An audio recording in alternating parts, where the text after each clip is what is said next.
السلام علیکم ورحمۃ اللہ وبرکاتہ۔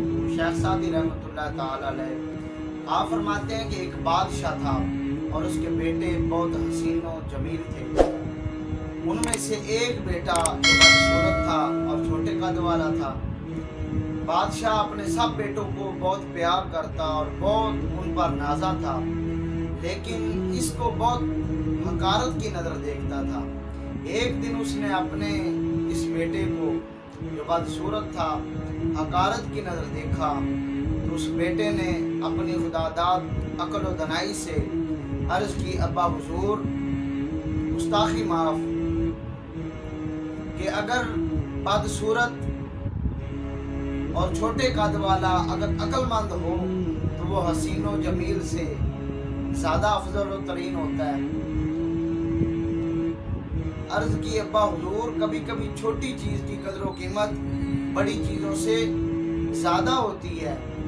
جس طرح بکری جو کہ چھوٹی ہے اور پاک ہے، اور ہاتھی جو کہ بڑا بھی ہے، ناپاک بھی ہے اور مردار بھی ہے۔ بادشاہ کے پھر اس بیٹے نے پھر کہا کہ ابا حضور کیا آپ نے وہ بات نہیں سنی؟ دور پہاڑ زمین کے سب پہاڑوں سے چھوٹا ہے، لیکن اس کی قدر و قیمت اللہ رب العالمین کے نزدیک تمام پہاڑوں سے زیادہ افضل و اعلیٰ ہے۔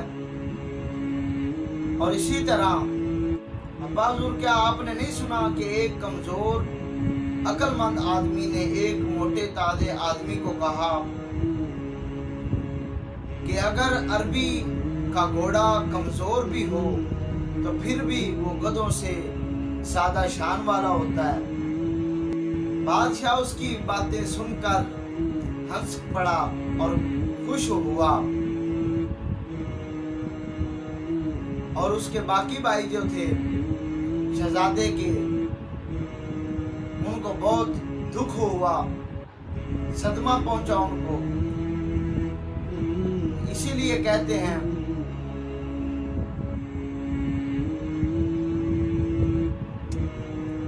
جب تک آدمی بولتا نہیں ہے تو اس کی خوبیاں اور اس کے عیب چھپے رہتے ہیں، اور ہر جاڑی کے بارے میں یہ خیال نہیں کرنا چاہیے کہ یہ اندر سے خالی ہے، شاید کہ اس کے اندر کوئی زہریلا جانور چھپا ہوا ہو۔